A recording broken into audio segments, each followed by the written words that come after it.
ਸਨਮਾਨਯੋਗ ਗੁਰੂ ਪਿਆਰੇ ਗੁਰੂ ਸਵਾਰੇ ਗੁਰਮੁਖ ਜਨੋ, ਵਾਹਿਗੁਰੂ ਜੀ ਕਾ ਖਾਲਸਾ, ਵਾਹਿਗੁਰੂ ਜੀ ਕੀ ਫਤਿਹ।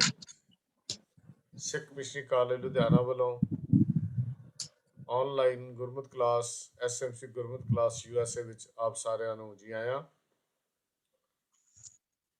ਹਰ ਸੈਟਰਡੇ ਹਰ ਸ਼ਨੀਚਰਵਾਰ ਨੂੰ ਅਸੀਂ ਵੱਖਰੇ ਵੱਖਰੇ ਸਬਜੈਕਟ ਦੇ ਉੱਤੇ ਜੋ ਵੱਖ-ਵੱਖ ਵਿਦਵਾਨ ਸੱਜਣ ਹਨ ਉਹਨਾਂ ਨਾਲ ਸਾਂਝ ਪਾਉਂਦੇ ਹਾਂ। ਉਹ ਆਪਣੇ ਵਿਚਾਰ ਸਾਨੂੰ ਸਮਝਾਉਂਦੇ ਹਨ, ਦੱਸਦੇ ਹਨ। ਅੱਜ ਸਾਡੇ ਨਾਲ ਵੀਰ ਹਰਬੰਸ ਸਿੰਘ ਜੀ, ਜੋ ਸਿੱਖ ਮਿਸ਼ਨਰੀ ਕਾਲਜ ਲੁਧਿਆਣਾ ਦੀ ਸੁਪਰੀਮ ਕਾਉਂਸਲ ਦੇ ਮੈਂਬਰ ਵੀ ਹਨ, ਜਲੰਧਰ ਜ਼ੋਨ ਦੇ ਇੰਚਾਰਜ ਵੀ ਹਨ।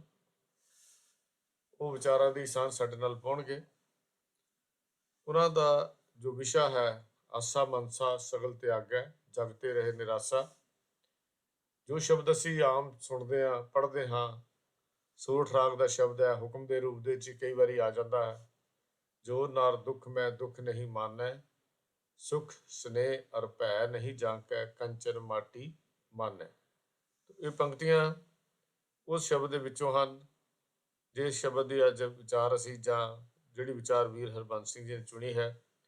ਆਸਾ ਮਨਸਾ ਸਗਲ ਤਿਆਗੈ ਜਗ ਤੇ ਰਹੇ ਨਿਰਾਸਾ, ਕਾਮ ਕ੍ਰੋਧ ਜੈ ਪਰਸੇ ਨਾਹਨ, ਤੇ ਘਟ ਬ੍ਰਹਮ ਨਿਵਾਸਾ।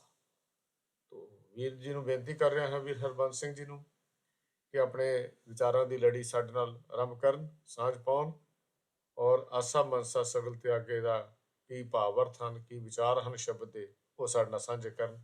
ਵੀਰ ਹਰਬੰਸ ਸਿੰਘ ਜੀ, ਵਾਹਿਗੁਰੂ ਜੀ ਕਾ ਖਾਲਸਾ, ਵਾਹਿਗੁਰੂ ਜੀ ਕੀ ਫਤਿਹ। ਧੰਨ ਧੰਨ ਸਾਹਿਬ ਸ੍ਰੀ ਗੁਰੂ ਗ੍ਰੰਥ ਸਾਹਿਬ ਜੀ ਦੀ ਵਿਚਾਰਧਾਰਾ ਨੂੰ ਸਮਰਪਿਤ ਮਿਸ਼ਨਰੀ ਵੀਰ ਭੈਣੋ, ਆਓ ਵਿਚਾਰਾਂ ਦੀ ਸਾਂਝ ਕਰਨ ਤੋਂ ਪਹਿਲੇ ਫਤਿਹ ਦੀ ਸਾਂਝ ਪਾਓ ਜੀ। ਵਾਹਿਗੁਰੂ ਜੀ ਕਾ ਖਾਲਸਾ, ਵਾਹਿਗੁਰੂ ਜੀ ਕੀ ਫਤਿਹ। ਸੋ ਮੇਰੀ ਅੱਜ ਦੀ ਵਿਚਾਰ ਦਾ ਵਿਸ਼ਾ ਹੈ ਆਸਾ ਮਨਸਾ ਸਗਲ ਤਿਆਗੈ ਜਗ ਤੇ ਰਹੈ ਨਿਰਾਸਾ, ਕਾਮ ਕ੍ਰੋਧ ਜੇ ਪਰਸੈ ਨਾਹਨ, ਤੇ ਘਟ ਬ੍ਰਹਮ ਨਿਵਾਸਾ। ਆਮ ਤੌਰ ਤੇ ਜਦੋਂ ਇਸ ਸ਼ਬਦ ਦੇ ਅਸੀਂ ਅੱਖਰੀ ਅਰਥ ਦੇਖੀਏ ਕਿ ਆਸਾ ਮਨਸਾ ਸਗਲ ਤਿਆਗੈ ਜਗ ਤੇ ਰਹੈ ਨਿਰਾਸ਼ਾ, ਇੰਝ ਲੱਗਦਾ ਜਿਵੇਂ ਗੁਰੂ ਤੇਗ ਬਹਾਦਰ ਸਾਹਿਬ ਜੀ ਨੇ ਜਗ ਤੋਂ ਕੋਈ ਨਿਰਾਸ਼ਤਾ ਜ਼ਾਹਰ ਕੀਤੀ ਹੋਵੇ। ਪਰ ਇਸ ਪੂਰੇ ਸ਼ਬਦ ਦੇ ਅੰਦਰ, ਖਾਸ ਕਰਕੇ ਇਹਨਾਂ ਪੰਕਤੀਆਂ ਦੇ ਅੰਦਰ, ਮਨੁੱਖ ਦੀ ਜ਼ਿੰਦਗੀ ਦੀ ਸਫਲਤਾ ਦੇ, ਮਨੁੱਖ ਦੀ ਜ਼ਿੰਦਗੀ ਦੀਆਂ ਖੁਸ਼ੀਆਂ ਦੇ ਤੇ ਜ਼ਿੰਦਗੀ ਜਿਉਣ ਦਾ ਇੱਕ ਬਹੁਤ ਹੀ ਵਧੀਆ ਢੰਗ, ਇੱਕ ਬਹੁਤ ਹੀ ਮਨੋਵਿਗਿਆਨਕ ਢੰਗ ਹੈ ਜੋ ਉਹ ਛੁਪਿਆ ਹੋਇਆ ਹੈ। ਜੇਕਰ ਅਸੀਂ ਇਹਨਾਂ ਪੰਕਤੀਆਂ ਦੇ ਪਿੱਛੇ ਛੁਪੇ ਹੋਏ ਮਨੋਵਿਗਿਆਨ ਨੂੰ ਸਮਝ ਲਈਏ ਤੇ ਜ਼ਿੰਦਗੀ ਦਾ ਜਿਹੜਾ ਰਸਤਾ ਹੈ ਉਹ ਬਹੁਤ ਸੁਖਾਲਾ ਹੋ ਸਕਦਾ ਹੈ। ਪਹਿਲੀ ਜੋ ਪੰਕਤੀ ਹੈ ਉਹ ਹੈ ਆਸਾ ਮਨਸਾ ਸਗਲ ਤਿਆਗੈ ਜਗ ਤੇ ਰਹਿ ਨਿਰਾਸ਼ਾ। ਆਸਾ ਤੇ ਮਨਸਾ, ਆਸਾ ਹੁੰਦੀ ਐਕਸਪੈਕਟੇਸ਼ਨ, ਮਨਸਾ ਹੁੰਦੀ ਮਨ ਦੀਆਂ ਇਛਾਵਾਂ, ਜਗ ਤੇ ਰਹਿ ਨਿਰਾਸ਼ਾ। ਕਈ ਵਾਰ ਇਹਦੇ ਅਰਥ ਅਸੀਂ ਲੈ ਲੈਂਦੇ ਕਿ ਜਗ ਤੋਂ ਨਿਰਾਸ਼ ਹੋ ਕੇ ਜਿਉਣਾ ਹੈ। ਅਸਲ ਦੇ ਵਿੱਚ ਇਹਨਾਂ ਪੰਕਤੀਆਂ ਦਾ ਇਹ ਭਾਵ ਅਰਥ ਨਹੀਂ। ਸਭ ਤੋਂ ਪਹਿਲੇ ਤੇ ਅਸੀਂ ਆਸਾ ਦੀ ਗੱਲ ਕਰਦੇ ਹਾਂ ਕਿ ਐਕਸਪੈਕਟੇਸ਼ਨਸ। ਆਸਾ ਦਾ ਮਤਲਬ ਹੁੰਦਾ ਜ਼ਿਆਦਾ ਆਸ ਕਰਨੀ, ਐਕਸਪੈਕਟੇਸ਼ਨ ਦੇ ਉੱਤੇ ਜ਼ਿਆਦਾ ਨਿਰਭਰ ਰਹਿਣਾ। ਮਨੁੱਖ ਦੀ ਜ਼ਿੰਦਗੀ ਦੇ ਵਿੱਚ ਅਸਲ ਜਿਹੜੇ ਦੁੱਖ ਆ, ਜਦੋਂ ਅਸੀਂ ਸੰਸਾਰਕ ਤੌਰ ਦੇ ਉੱਪਰ ਗੱਲ ਕਰਦੇ ਹਾਂ, ਉਹਦੇ ਅੰਦਰ ਜਿਹੜਾ ਦੁੱਖ ਦਾ ਕਾਰਨ, ਜਿਹੜਾ ਬਹੁਤ ਵੱਡਾ ਕਾਰਨ ਹੈ, ਉਹ ਹੈ ਐਕਸਪੈਕਟੇਸ਼ਨਸ। ਆਪਾਂ ਦੂਸਰਿਆਂ ਤੋਂ ਬਹੁਤ ਜ਼ਿਆਦਾ ਆਸ ਰੱਖਦੇ ਹਾਂ। ਅਸੀਂ ਰਿਲੇਸ਼ਨਸ਼ਿਪਸ ਦੇ ਵਿੱਚੋਂ ਵੀ ਬਹੁਤ ਜ਼ਿਆਦਾ ਆਸ ਰੱਖਦੇ ਹਾਂ। ਅਸੀਂ ਆਪਣੇ ਸਰਕਾਰਾਂ ਪਾਸੋਂ ਵੀ ਬਹੁਤ ਜ਼ਿਆਦਾ ਆਸ ਰੱਖਦੇ ਹਾਂ। ਅਸੀਂ ਆਪਣੇ ਮਿੱਤਰਾਂ ਪਾਸੋਂ ਵੀ ਬਹੁਤ ਜ਼ਿਆਦਾ ਆਸ ਰੱਖਦੇ ਹਾਂ। ਅਸੀਂ ਆਪਣੇ ਸਮਾਜ ਦੇ ਪਾਸੋਂ ਵੀ ਬਹੁਤ ਜ਼ਿਆਦਾ ਆਸਾਂ ਪਾਲ ਕੇ ਰੱਖਦੇ ਹਾਂ। ਕਈ ਵਾਰ ਆਪਣੇ ਆਪ ਤੋਂ ਵੀ ਬਹੁਤ ਜ਼ਿਆਦਾ ਆਸਾਂ ਅਸੀਂ ਪਾਲ ਲੈਂਦੇ ਹਾਂ। ਇਹਨਾਂ ਸਾਰਿਆਂ ਦੇ ਕਾਰਨ ਸਾਡਾ, ਜਦੋਂ ਅਸੀਂ ਬਹੁਤ ਜ਼ਿਆਦਾ ਐਕਸਪੈਕਟੇਸ਼ਨ ਦਾ ਲੈਵਲ ਜਦੋਂ ਬਹੁਤ ਜ਼ਿਆਦਾ ਵੱਧ ਜਾਵੇ ਤਾਂ ਉਹਦੇ ਨਾਲ ਸਾਡੇ ਮਨ ਦੇ ਅੰਦਰ ਬਹੁਤ ਸਾਰੇ ਵਿਕਾਰ ਪੈਦਾ ਹੋ ਜਾਂਦੇ ਆ। ਉਹ ਵਿਕਾਰ ਜਿਹੜੇ ਆ, ਉਹਨਾਂ ਦੇ ਰਿਜ਼ਲਟ ਜਿਹੜੇ ਆ ਫਿਰ ਬੜੇ ਭਿਆਨਕ ਨਿਕਲਦੇ ਆ। ਆਸਾ ਐਕਸਪੈਕਟੇਸ਼ਨ ਕਰਨੀ ਕਿਸੇ ਵੀ ਚੀਜ਼ ਦੀ, ਉਹਦੇ ਵਿੱਚੋਂ ਬਹੁਤ ਜ਼ਿਆਦਾ ਕੁਝ ਲੱਭਣ ਦੀ ਕੋਸ਼ਿਸ਼ ਕਰਨੀ, ਇਹਦੇ ਨਾਲ ਸਾਡੇ ਦੁੱਖਾਂ ਦੀ ਜਿਹੜੀ ਸ਼ੁਰੂਆਤ ਆ ਉਹ ਹੋ ਜਾਂਦੀ ਹੈ। ਇੱਕ ਦੋ ਉਦਾਹਰਨਾਂ ਪਹਿਲਾਂ ਆਪਾਂ ਲੈ ਲਈਏ ਕਿ ਇੱਕ ਤੇ ਜ਼ਿੰਦਗੀ ਦੀ ਦੋ ਉਦਾਹਰਨਾਂ ਜ਼ਿੰਦਗੀ ਦੀਆਂ ਅਸਲ ਘਟਨਾਵਾਂ ਜੋ ਘਟੀਆਂ ਉਹਨਾਂ ਦੇ ਵਿੱਚੋਂ ਮੈਂ ਲੈਣੀਆਂ ਚਾਹਾਂਗਾ ਕਿ ਬੱਚਾ ਸੀ, ਬੱਚਾ ਉਹਦੇ ਮਾਤਾ ਪਿਤਾ ਦੋਨੋਂ ਗੁਜ਼ਰ ਗਏ ਸੀ ਤੇ ਦਾਦਾ ਦਾਦੀ ਦੇ ਕੋਲ ਰਹਿੰਦਾ ਸੀ। ਹੁਣ ਦਾਦਾ ਦਾਦੀ ਥੋੜੇ ਗਰੀਬ ਸੀ, ਥੋੜਾ ਬਹੁਤ ਪੈਸਾ ਉਹਨਾਂ ਨੂੰ ਪਤਾ ਸੀਗਾ ਕਿ ਦਾਦੀ ਨੇ ਰੱਖਿਆ ਆ। ਉਹ ਕਹਿੰਦੀ ਸੀ ਪੜ੍ਹਾਉਂਗੀ ਲਿਖਾਉਂਗੀ ਇਹਨੂੰ ਕਿਤੇ ਪਹੁੰਚਾਉਂਗੀ। ਉਹ ਕਿਤੇ ਦੁਕਾਨ ਦੇ ਉੱਪਰ ਸਾਈਕਲ ਸੀ ਉਹਦੇ ਕੋਲ, ਕਿਤਾਬ ਲੈਣ ਗਿਆ, ਦੁਕਾਨ ਤੇ ਖੜਾ ਹੈ ਤੇ ਹੁਣ ਨਾਲ ਕਿਸੇ ਦੂਸਰੇ ਸਕੂਲ ਤੋਂ ਜਾਂ ਉਸਦੇ ਸਕੂਲ ਤੋਂ ਕੋਈ ਬੱਚਾ ਵੱਡਾ ਮੋਟਰਸਾਈਕਲ ਲੈ ਕੇ ਐਨਫੀਲਡ ਮੋਟਰਸਾਈਕਲ ਲੈ ਕੇ ਉਸ ਦੁਕਾਨ ਦੇ ਉੱਪਰ ਕਿਤਾਬ ਲੈਣ ਆਇਆ ਤੇ ਉਹਦੇ ਮਨ ਦੇ ਅੰਦਰ ਇੱਕ ਆਸ ਜਾਗੀ, ਐਕਸਪੈਕਟੇਸ਼ਨ ਹੋ ਗਈ ਕਿ ਮੇਰੇ ਕੋਲ ਵੀ ਐਨਫੀਲਡ ਹੋਣਾ ਚਾਹੀਦਾ, ਮੇਰੇ ਕੋਲ ਵੀ ਇਸ ਤਰ੍ਹਾਂ ਦਾ ਮੋਟਰਸਾਈਕਲ ਹੈ ਜਿਹੜਾ ਉਹ ਹੋਣਾ ਚਾਹੀਦਾ ਹੈ।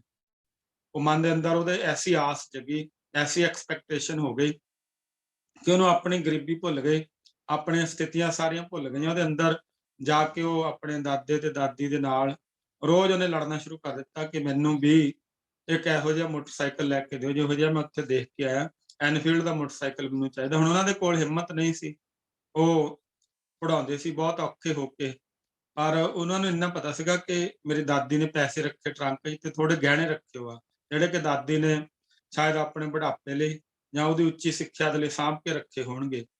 ਉਹ ਆਸਾ, ਉਹ ਐਕਸਪੈਕਟੇਸ਼ਨ ਉਹਦੇ ਮਨ ਦੇ ਵਿੱਚ, ਉਹਦੇ ਮਨ ਦੇ ਉੱਪਰ ਐਸਾ ਉਹਨੇ ਬੋਝ ਪਾਇਆ ਕਿ ਉਹਨੇ ਰਾਤ ਨੂੰ ਖਿਝੇ ਉਹਨੇ ਇੱਕ ਦਿਨ ਲੜਨ ਤੋਂ ਬਾਅਦ ਆਪਣੇ ਦਾਦੇ ਤੇ ਦਾਦੀ ਦੋਨਾਂ ਦਾ ਕਤਲ ਕਰਕੇ ਉਹ ਜੋ ਪੈਸੇ ਸੀ ਤੇ ਉਹ ਗਹਿਣੇ ਸੀ ਉਹ ਕੱਢ ਕੇ ਲੈ ਗਿਆ ਤੇ ਉਹਨੂੰ ਚੋਰੀ ਦਾ ਕੇਸ ਜਿਹੜਾ ਸੀਗਾ ਉਹ ਬਣਾ ਕੇ ਰੱਖ ਦਿੱਤਾ ਕਿ ਸਾਡੇ ਘਰ ਵਿੱਚ ਚੋਰੀ ਹੋਈ, ਕਿ ਮੇਰੇ ਦਾਦੇ ਤੇ ਦਾਦੀ ਨੂੰ ਕੋਈ ਮਾਰ ਕੇ ਸਾਰੇ ਗਹਿਣੇ ਤੇ ਪੈਸੇ ਕੱਢ ਕੇ ਲੈ ਗਿਆ।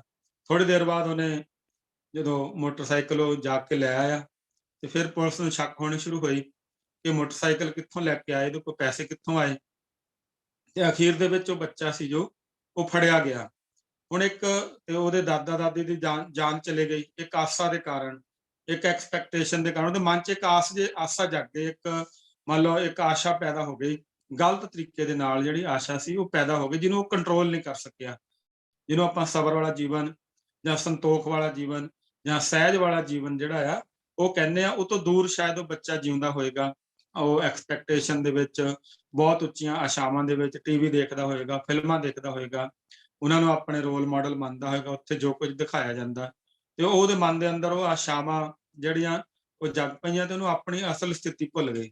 ਹੁਣ ਇਹਦੇ ਨਾਲ ਨਤੀਜਾ ਕੀ ਨਿਕਲਿਆ ਕਿ ਉਹਦੇ ਦਾਦੇ ਤੇ ਦਾਦੀ ਦੀ ਡੈਥ ਹੋ ਗਈ ਦੋਨਾਂ ਦੀ, ਆਪ ਉਹ ਜੇਲ੍ਹ ਦੇ ਵਿੱਚ ਚਲਾ ਗਿਆ ਤੇ ਘਰ ਵੀ ਸਾਰਾ ਰੁਲ ਗਿਆ। ਮਾਤਾ ਪਿਤਾ ਪਹਿਲੇ ਹੈ ਨਹੀਂ ਸੀਗੇ ਤੇ ਧਨ ਵੀ ਨਹੀਂ ਰਿਹਾ, ਮੋਟਰਸਾਈਕਲ ਵੀ ਨਹੀਂ ਰਿਹਾ ਤੇ ਆਪਣਾ ਕਰੀਅਰ ਵੀ ਨਹੀਂ ਰਿਹਾ, ਆਪਣਾ ਸਾਰਾ ਕੁਝ ਖਤਮ ਹੋ ਗਿਆ। ਸਿਰਫ ਗਲਤ ਆਸ ਮਨ ਦੇ ਵਿੱਚ ਜਗਣ ਦੇ ਨਾਲ ਉਹਦਾ ਪੂਰੇ ਦਾ ਪੂਰਾ ਪਰਿਵਾਰ ਸੀਗਾ ਜਿਹੜਾ ਉਹ ਤਬਾਹ ਹੋ ਗਿਆ। ਇਹਦੇ ਪਿੱਛੇ ਕਾਰਨ ਸੀਗਾ ਕਿ ਜੇ ਗੁਰੂ ਪਾਤਸ਼ਾਹ ਨੇ ਸਾਨੂੰ ਜਿਹੜਾ ਉਪਦੇਸ਼ ਦਿੱਤਾ ਕਿ ਆਸਾ ਮਨਸਾ ਸਗਲ ਤਿਆਗੇ, ਮਨਸਾ ਦੇ ਮਨ ਦੀਆਂ ਇੱਛਾਵਾਂ, ਕਿਉਂਕਿ ਮਨ ਨੇ ਤੇ ਹਮੇਸ਼ਾ ਹੀ ਬਹੁਤ ਕੁਝ ਸਾਨੂੰ ਚਿਤਰਦਾ, ਮਨ ਆਪਣੇ ਅੰਦਰ ਬਹੁਤ ਬੁਰਾਈਆਂ ਚਿਤਰਦਾ ਰਹਿੰਦਾ ਹਰ ਟਾਈਮ। ਜਨਮ ਜਨਮ ਕੀ ਇਸ ਮਨ ਕੋ ਮਲ ਲੱਗ ਗਈ, ਕਾਲਾ ਹੋਆ ਸਿਆਹ, ਖੰਦਲੀ ਧੋਤੀ ਉਜਲੀ ਨਾ ਹੋ ਗਈ, ਜੇ ਸੋ ਧੋਵਣ ਪਾ, ਕਿ ਜਨਮਾਂ ਜਨਮਾਂ ਦੀ ਮੈਲ ਇਸ ਮਨ ਨੂੰ ਲੱਗੀ ਹੋਆ ਤੇ ਉਹਦੇ ਕਾਰਨ ਇਹ ਮਨ ਦੀਆਂ ਇੱਛਾਵਾਂ ਜਿਹੜੀਆਂ, ਤ੍ਰਿਸ਼ਨਾਵਾਂ ਜਿਹੜੀਆਂ ਆ ਉਹ ਬੰਦੇ ਨੂੰ ਜਿਉਣ ਨਹੀਂ ਦਿੰਦੀਆਂ। ਇਹ ਆਸਾ ਜਦੋਂ ਮਨ ਦੇ ਵਿੱਚ ਪੈਦਾ ਹੋ ਜਾਂਦੀ ਆ ਤੇ ਫਿਰ ਇਹ ਆਸਾ ਜਿਹੜੀ ਆ ਬੰਦੇ ਤੋਂ ਬਹੁਤ ਵੱਡੇ ਵੱਡੇ ਗੁਨਾਹ, ਬਹੁਤ ਵੱਡੇ ਵੱਡੇ ਕ੍ਰਾਈਮ ਕਰਾ ਲੈਂਦੀ ਆ ਤੇ ਬੰਦੇ ਨੂੰ ਨਾ ਆਪਣੇ ਪਰਿਵਾਰ ਦੀ ਫਿਕਰ ਰਹਿੰਦੀ, ਨਾ ਆਪਣੇ ਘਰ ਪਰਿਵਾਰ ਦੀ ਇੱਜ਼ਤ ਦੀ ਫਿਕਰ ਰਹਿੰਦੀ ਹੈ ਤੇ ਬਸ ਉਹ ਆਸਾ ਹੀ ਉਹਦੇ ਮਨ ਦੇ ਉੱਪਰ ਭਾਰੀ ਹੋ ਜਾਂਦੀ ਹੈ ਤੇ ਉਹਨੂੰ ਪੂਰੀ ਕਰਨ ਦੇ ਲਈ ਉਹ ਫਿਰ ਕਿਸੇ ਵੀ ਹੱਦ ਤੱਕ ਚਲਿਆ ਜਾਂਦਾ। ਇੱਕ ਹੋਰ ਘਟਨਾ, ਇਹ ਵੀ ਸੱਚੀ ਘਟਨਾ ਆ, ਆਸਾ ਦੇ ਨਾਲ ਹੀ ਜੁੜੀ ਹੋਈ ਤੇ ਕਿਸੇ ਨੌਜਵਾਨ ਬੱਚੇ ਬੱਚੀ ਦਾ ਕਾਲਜ ਦੇ ਵਿੱਚ ਕੋਈ ਰਿਲੇਸ਼ਨਸ਼ਿਪ ਚੱਲਦਾ ਹੋਏਗਾ ਤੇ ਸਮਾਂ ਪਾ ਕੇ ਉਹ ਜੁਦਾ ਜੁਦਾ ਹੋਏ ਇੱਕ ਦੂਸਰੇ ਤੋਂ। ਨੌਜਵਾਨ ਬੱਚਾ ਕਿਤੇ ਹੋਰ ਵਿਆਹਿਆ ਗਿਆ, ਉਹ ਲੜਕੀ ਕਿਤੇ ਹੋਰ ਵਿਆਹ ਹੋ ਗਈ, ਉਹਨਾਂ ਦੇ ਬੱਚੇ ਵੀ ਹੋ ਗਏ ਦੋਨਾਂ ਦੇ। ਕਿਤੇ ਘੁੰਮਦੇ ਘੁੰਮਦੇ ਕਿਤੇ ਮਾਲ ਦੇ ਵਿੱਚ ਇੱਕ ਦੂਸਰੇ ਨੂੰ ਮਿਲ ਗਏ, ਉਹ ਪੁਰਾਣੀ ਜਿਹੜੀ ਆਸਾ ਸੀਗੀ ਦੱਬੀ ਹੋਈ ਉਹ ਜਾਗ ਗਈ ਤੇ ਉਹ ਇੱਕ ਦੂਸਰੇ ਦਾ ਉਹਨੇ ਫੋਨ ਨੰਬਰ ਉੱਤੇ ਐਕਸਚੇਂਜ ਫਿਰ ਕਰ ਲਿਆ ਦੁਬਾਰਾ ਤੇ ਮਨ ਦੇ ਅੰਦਰ ਉਹ ਪੁਰਾਣੀਆਂ ਆਸ਼ਾਵਾਂ ਜਾਂ ਕਹਿ ਲਓ ਪੁਰਾਣੇ ਪਾਪ, ਜਿਹਨੂੰ ਆਪਾਂ ਕਹਿੰਦੇ ਜਨਮ ਕੀ ਮਨ ਕੋ ਮਲ ਲੱਗ ਗਈ, ਉਹ ਮੈਲ ਜਿਹੜੀ ਜੰਮੀ ਸੀਗੀ ਉਹਨਾਂ ਦੇ ਮਨ ਦੇ ਉੱਪਰ, ਉਹ ਮੈਲ ਧੋਤੀ ਨਹੀਂ ਗਈ, ਨਾ ਉਹ ਪਰਿਵਾਰ ਹੋਣ ਦੇ ਨਾਲ, ਨਾ ਉਹਨਾਂ ਦੇ ਬੱਚੇ ਹੋਣ ਦੇ ਨਾਲ, ਨਾ ਨਵੇਂ ਪਰਿਵਾਰ ਦੇ ਵਿੱਚ ਜਾਣ ਦੇ ਨਾਲ।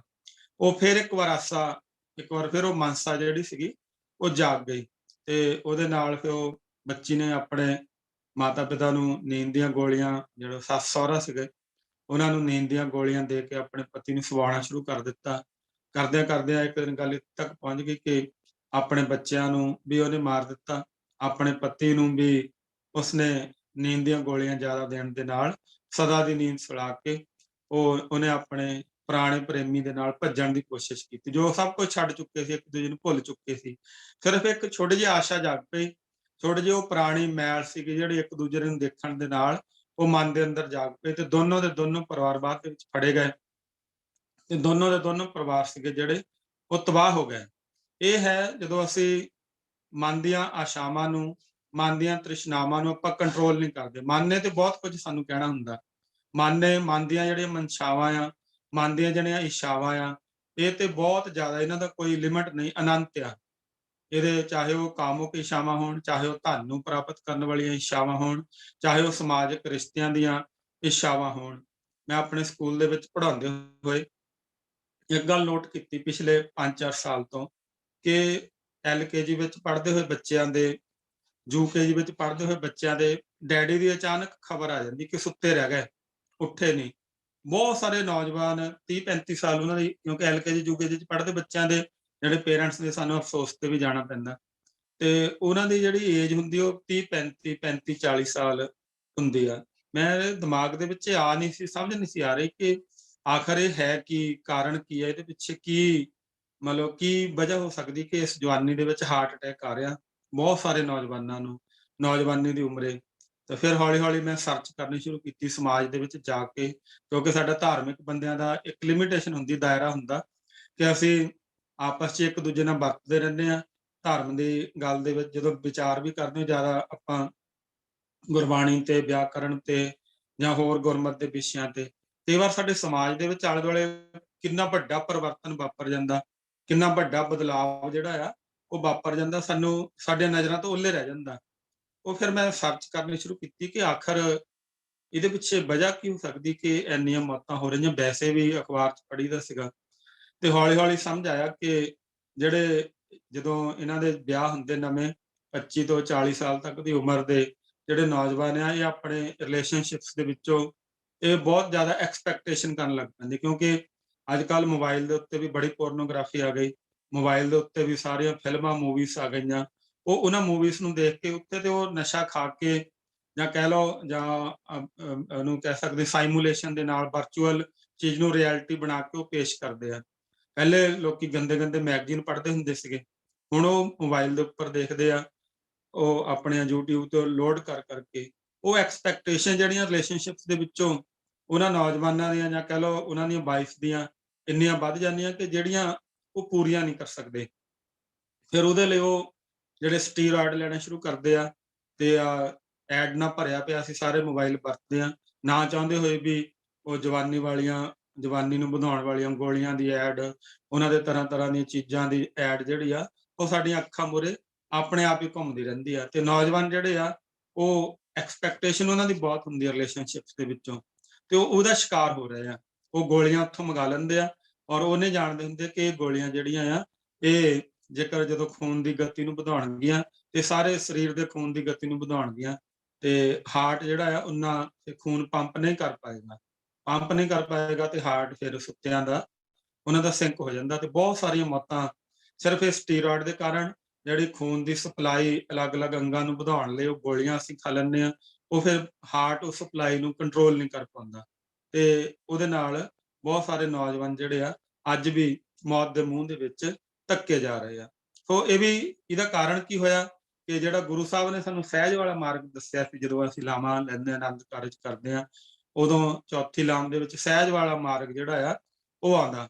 ਪਰ ਜਦੋਂ ਸਾਡੀਆਂ ਐਕਸਪੈਕਟੇਸ਼ਨਸ ਜਿਹੜੀਆਂ ਆ, ਉਹ ਆਪਣੇ ਇੱਕ ਦੂਜੇ ਦੇ ਪਾਰਟਨਰ ਤੋਂ, ਲਾਈਫ ਪਾਰਟਨਰ ਤੋਂ ਕਹਿ ਲਓ, ਉਹ ਬਹੁਤ ਜ਼ਿਆਦਾ ਵੱਧ ਜਾਂਦੀਆਂ, ਤੇ ਉਹ ਫਿਰ ਪੂਰੀਆਂ ਨਾ ਕਰਨ ਦੇ ਨਾਲ, ਨਾ ਹੋਣ ਦੇ ਨਾਲ, ਕਈ ਵਾਰ ਤੇ ਫਿਰ ਉਹ ਗਲਤ ਰਸਤੇ ਤੇ ਨੌਜਵਾਨ ਜਿਹੜਾ ਤੁਰ ਪੈਂਦਾ ਤੇ ਉਹਦੇ ਨਾਲ ਉਹਦੀ ਸਿਹਤ ਦਾ ਨੁਕਸਾਨ ਤੇ ਬਹੁਤ ਜ਼ਿਆਦਾ ਕੇਸਾਂ ਦੇ ਵਿੱਚ ਜਿਹੜਾ ਆ ਉਹ ਆਪਣੀ ਜਾਨ ਦਾ ਨੁਕਸਾਨ ਵੀ ਕਰ ਲੈਂਦੇ ਆ। ਸੋ ਇਹ ਵੀ ਚਾਹੇ ਅੱਜ ਮੇਰੇ ਇਸ ਗੁਰਮਤਿ ਪ੍ਰਚਾਰ ਦੇ ਵਿੱਚ ਗੱਲ ਔੜ ਲੱਗੇ, ਪਰ ਇਹ ਸਾਨੂੰ ਆਉਣ ਵਾਲੀ ਜਵਾਨੀ ਨੂੰ ਆਪਣੇ ਸਿੱਖ ਬੱਚਿਆਂ ਨੂੰ, ਕਿਉਂਕਿ ਸਾਡੀ ਪੋਪੂਲੇਸ਼ਨ ਤੇ ਪਹਿਲੇ ਬਹੁਤ ਘੱਟ ਆ, ਐਵੇਂ ਅਸੀਂ ਆਪਣੀ ਜਵਾਨੀ ਗਵਾਈ ਜਾਵਾਂਗੇ।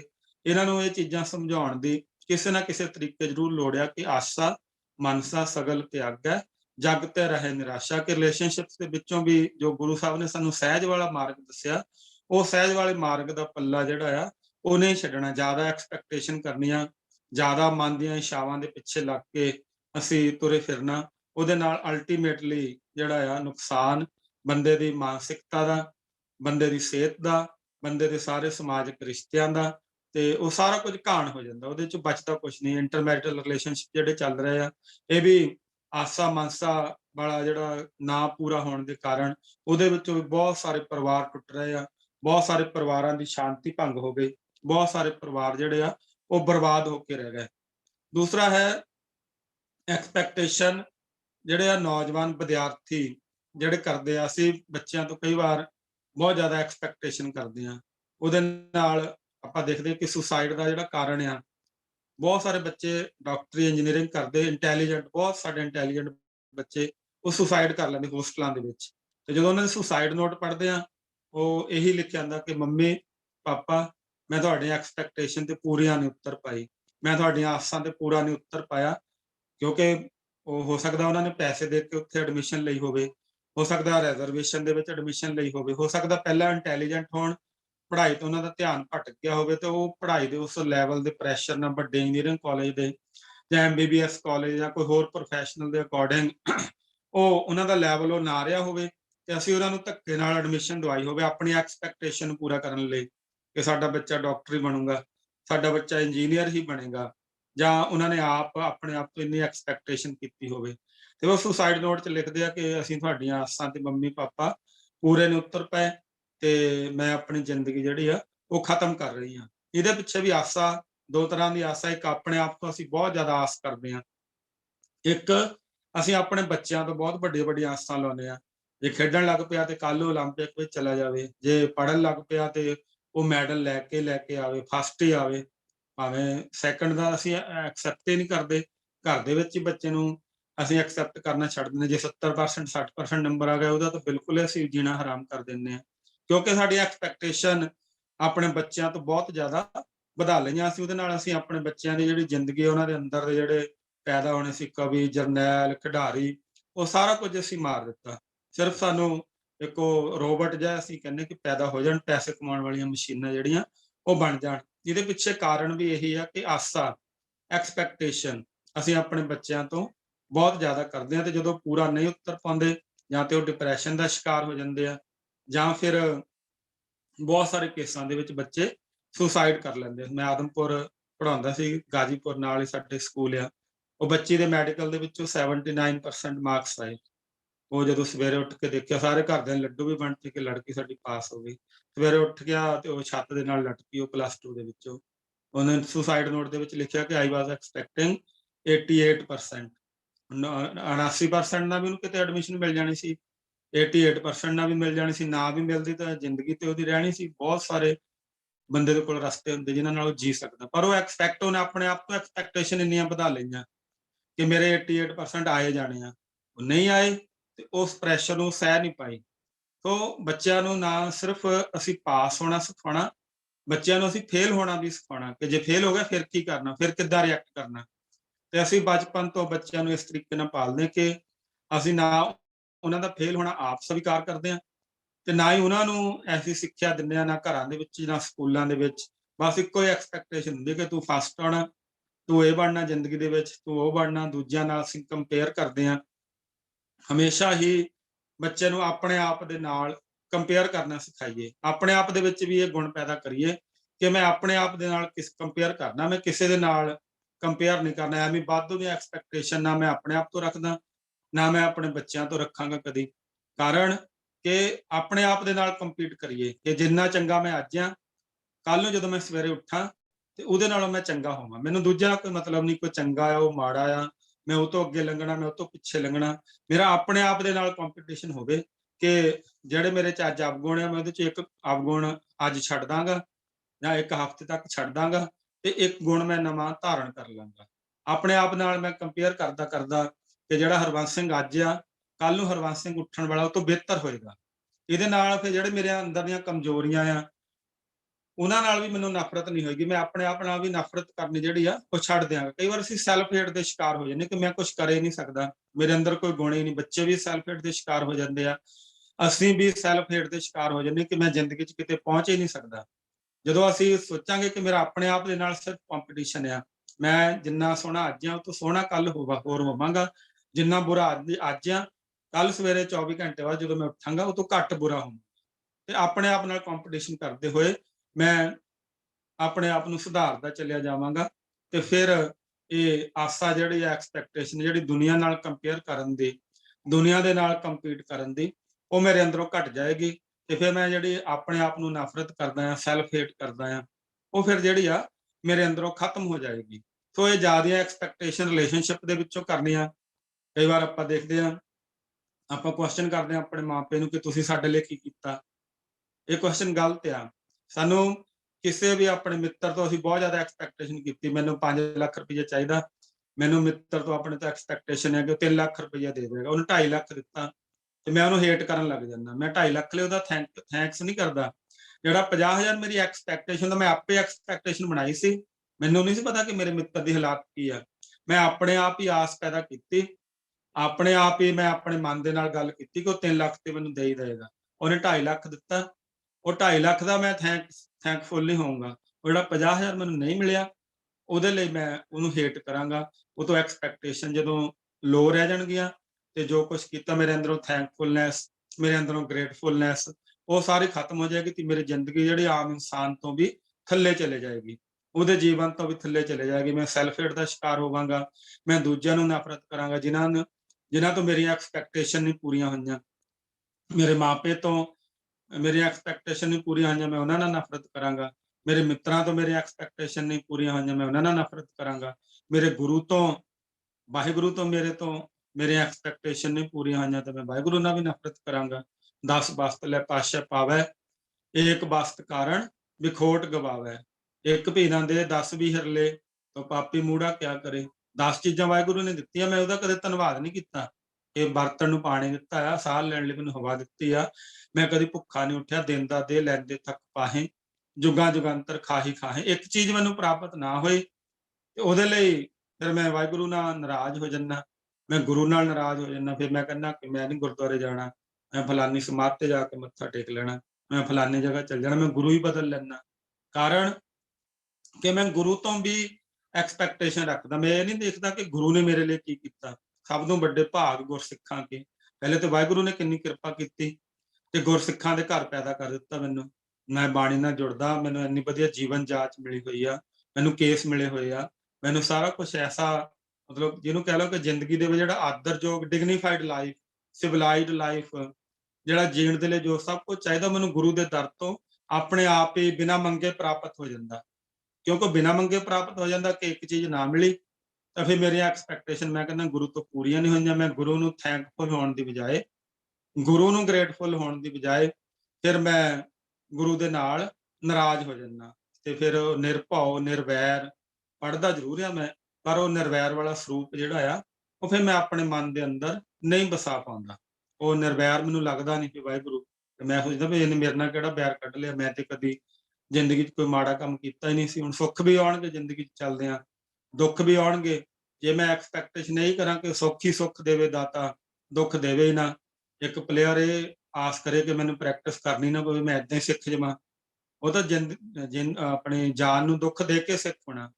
ਵਾਹਿਗੁਰੂ ਨੇ ਵੀ ਜਦੋਂ ਸਿਖਾਉਣਾ, ਵਾਹਿਗੁਰੂ ਨੇ ਵੀ ਜਦੋਂ ਜ਼ਿੰਦਗੀ ਦੇ ਲੈਸਨ ਦੇਣੇ ਆ, ਉਹਨੇ ਫਿਰ hottest finest steel has to go through the hottest fire. ਜਿੰਨਾ ਵਧੀਆ ਸਟੀਲ ਹੁੰਦਾ, ਉਨੇ ਜ਼ਿਆਦਾ ਟੈਂਪਰੇਚਰ ਵਿੱਚੋਂ, ਉਨੀ ਜ਼ਿਆਦਾ ਤੱਤੀ ਤਪਦੀ ਅੱਗ ਦੇ ਵਿੱਚੋਂ ਨਿਕਲਿਆ ਹੁੰਦਾ। ਖਾਲਸਾ ਵੀ ਇਵੇਂ ਨਿਕਲਿਆ। ਪਰ ਅੱਜ ਮੈਂ ਗੁਰੂ ਤੋਂ ਰਾਤੋਂ ਰਾਤ ਅਮੀਰ ਹੋਣਾ ਲੋਚਦਾ, ਮੇਰੀ ਐਕਸਪੈਕਟੇਸ਼ਨ ਇੰਨੀ ਵੱਧ ਗਈ, ਮੇਰੀਆਂ ਮਨ ਦੀਆਂ ਮਨਸ਼ਾਵਾਂ ਇੰਨੀਆਂ ਵੱਧ ਗਈਆਂ ਕਿ ਫਿਰ ਮੈਂ ਗੁਰੂ ਦੇ ਨਾਲ ਨਾਰਾਜ਼ ਹੋ ਜਾਂਦਾ। ਗੁਰਸਿੱਖੀ ਵੀ ਮੇਰੀ ਚਲੇ ਜਾਂਦੀ, ਮੇਰੀ ਮਾਨਸਿਕ ਸ਼ਾਂਤੀ ਵੀ ਚਲੇ ਜਾਂਦੀ, ਮੇਰਾ ਸਭ ਕੁਝ ਜਿਹੜਾ ਆ ਉਹ ਗਵਾਚ ਜਾਂਦਾ। ਸਿਰਫ ਮੈਂ ਗੁਰੂ ਪਾਤਸ਼ਾਹ ਦੇ ਸ਼ਬਦ ਨੂੰ ਕਿਉਂਕਿ ਸਮਝ ਨਹੀਂ ਸਕਿਆ ਕਿ ਆਸਾ ਮਨਸਾ ਸਗਲ ਤਿਆਗੈ, ਜਗ ਤੇ ਰਹਿ ਨਿਰਾਸ਼ਾ। ਕਈ ਵਾਰ ਇਹਦੇ ਨਾਲ ਬੰਦਾ ਕਮਲਾ ਵੀ ਹੋ ਜਾਂਦਾ, ਪਾਗਲ ਵੀ ਹੋ ਜਾਂਦਾ, ਜਦੋਂ ਉਹ ਆਪਣੇ ਸੋਚਦਾ ਕਿ ਮੈਂ ਬਹੁਤ ਵਧੀਆ ਹਾਂ, ਦੁਨੀਆ ਮੂਹਰੇ ਬਹੁਤ ਵਧੀਆ ਆਪਣੇ ਆਪ ਨੂੰ ਪੇਸ਼ ਕਰਦਾ ਹੁੰਦਾ, ਆਪਣੇ ਆਪ ਤੋਂ ਬਹੁਤ ਜ਼ਿਆਦਾ ਐਕਸਪੈਕਟੇਸ਼ਨ ਉਹਨੇ ਰੱਖੀਆਂ ਹੁੰਦੀਆਂ, ਉਹ ਐਕਸਪੈਕਟੇਸ਼ਨ ਪੂਰੀਆਂ ਨਹੀਂ ਹੁੰਦੀਆਂ, ਫਿਰ ਉਹ ਫੇਕ ਕਰਦਾ ਆਪਣੀ ਲਾਈਫ ਨੂੰ। ਕਈ ਵਾਰ ਉਹ ਅਮੀਰ ਨਹੀਂ ਹੁੰਦਾ, ਆਪਣੇ ਆਪ ਤੋਂ ਐਕਸਪੈਕਟ ਕਰਦਾ ਕਿ ਮੈਂ ਅਮੀਰ ਹੋਵਾਂਗਾ ਜਾਂ ਮੈਂ ਹੈਗਾ ਆ। ਉਹ ਸਾਈਕੋਲੋਜੀਕਲੀ ਆਪਣੇ ਆਪ ਨੂੰ ਅਮੀਰ ਸ਼ੋ ਕਰਨ ਦੇ ਲਈ ਕਈ ਵਾਰ ਘਰੋਂ ਚੋਰੀ ਕਰਦਾ, ਕਈ ਵਾਰ ਫੇਕ ਕਰਦਾ, ਬ੍ਰਾਂਡਡ ਕੱਪੜੇ ਪਾਏਗਾ, ਹੋਰ ਪਾਏਗਾ, ਤੇ ਹੌਲੀ-ਹੌਲੀ ਕਰਦਿਆਂ ਉਹ ਸਾਈਕੋਲੋਜੀਕਲ ਡਿਸਆਰਡਰ ਜਿਹੜਾ ਉਹ ਇੰਨਾ ਹੋ ਜਾਂਦਾ ਕਿ ਉਹ ਡਿਪਰੈਸ਼ਨ ਦੇ ਵਿੱਚ ਜਾ ਕੇ ਕਈ ਵਾਰ ਕਮਲਾ ਵੀ ਹੋ ਜਾਂਦਾ। ਸੋ ਬਾਣੀ ਦੀ ਗੁਰੂ ਤੇਗ ਬਹਾਦਰ ਸਾਹਿਬ ਪਾਤਸ਼ਾਹ ਦੀ ਇਹ ਜਿਹੜੀ ਤੁਕ ਹੈ ਨਾ, ਕਾਮ ਕ੍ਰੋਧ ਜੇ ਪਰਸੈ ਨਾਹਿਨ। ਕਾਮ ਵੀ ਜਿਵੇਂ ਮੈਂ ਪਹਿਲੇ ਗੱਲ ਕੀਤੀ ਕਿ ਰਿਲੇਸ਼ਨਸ਼ਿਪ ਦੇ ਵਿੱਚੋਂ ਜਦੋਂ ਆਪਾਂ ਵਿਆਹੁੰਦੜ ਜਾਂ ਹੋਰ ਜ਼ਿਆਦਾ ਇੰਟਰਮੈਰੀਟਲ ਰਿਲੇਸ਼ਨਸ਼ਿਪ ਬਣਾਉਂਦੇ, ਉਹ ਕਾਮ ਆ। ਜਿਹੜਾ ਆਪਣੇ ਸਾਡੇ ਵਿਆਹ ਦੇ ਸਾਡੇ ਗ੍ਰਹਿਸਥ ਜੀਵਨ ਦਾ ਰਿਲੇਸ਼ਨਸ਼ਿਪ ਉਹ ਆਨੰਦ ਆ। ਪਰ ਜਦੋਂ ਇਹ ਕਾਮ ਦੇ ਵਿੱਚ ਤਬਦੀਲ ਹੋ ਜਾਂਦਾ, ਆਸਾ ਮਾਸਾ ਜਿਹੜੀਆਂ ਛੱਡ ਕੇ ਇਹਨੂੰ ਆਪਾਂ ਨਹੀਂ ਛੱਡ ਪਾਉਂਦੇ, ਤੇ ਫਿਰ ਉਹ ਕ੍ਰੋਧ ਦੇ ਵਿੱਚ ਵੀ ਤਬਦੀਲ ਹੁੰਦਾ, ਜਿਹਦੇ ਵਿੱਚੋਂ ਡਿਪਰੈਸ਼ਨ ਪੈਦਾ ਹੁੰਦਾ, ਜਿਹਦੇ ਵਿੱਚੋਂ ਕ੍ਰਾਈਮ ਪੈਦਾ ਹੁੰਦਾ। ਜਦੋਂ ਆਸਾ ਤੇ ਮਾਸਾ ਛੱਡਾਂਗੇ, ਫਿਰ ਕਾਮ ਤੇ ਕ੍ਰੋਧ ਜਿਹੜਾ ਆ ਉਹ ਖਤਮ ਹੋਏਗਾ।